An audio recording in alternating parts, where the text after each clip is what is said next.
One. So I just came from a classified brief. I had a call with the head of the Alaska Command, General Nahom, to debrief me on what Alaskans, what Americans have been following today, and this is this unidentified object that was picked up over Alaska. I think it is important to know that the men and women of the Alaska Command, of NORAD, the 11th Air Force, the Alaska Guard, the resources that they brought to bear to make sure that this was going to be successfully executed, this mission to bring down this object over Alaskan territory.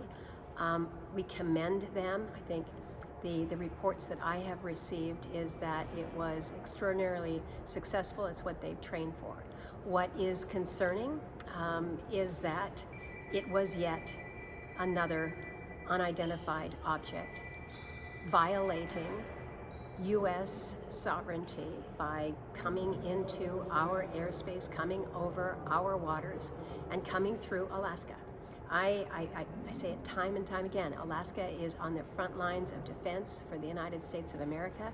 I was very disturbed that the message out of our briefings this week on the high altitude balloon that was taken down off of South Carolina waters, that somehow or other the threat had gotten to a point where it was good to take down on the East Coast, but for some reason we didn't want to take it down on the West Coast or up in the north. So what that does is it sends a message to China that if you want to send something to surveil a part of the United States of America, Alaska's your place. That's not the message to send. That's not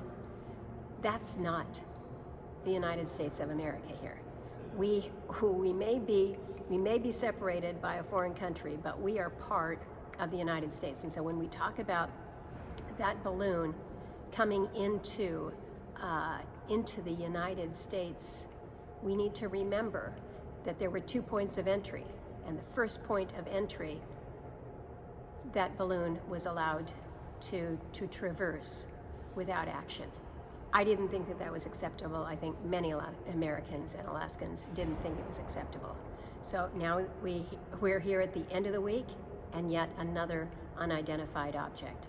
I think the message was very important today to say any aspect of U.S. sovereign territory that is encroached upon, there's going to be consequences to it. So I'm very, very proud of the men and women who went up in some pretty tough conditions off of the northern coast of Alaska. It's cold and it's dark, and these are conditions that not everybody does well with, but the mission that was executed was brilliant, and we can only commend them.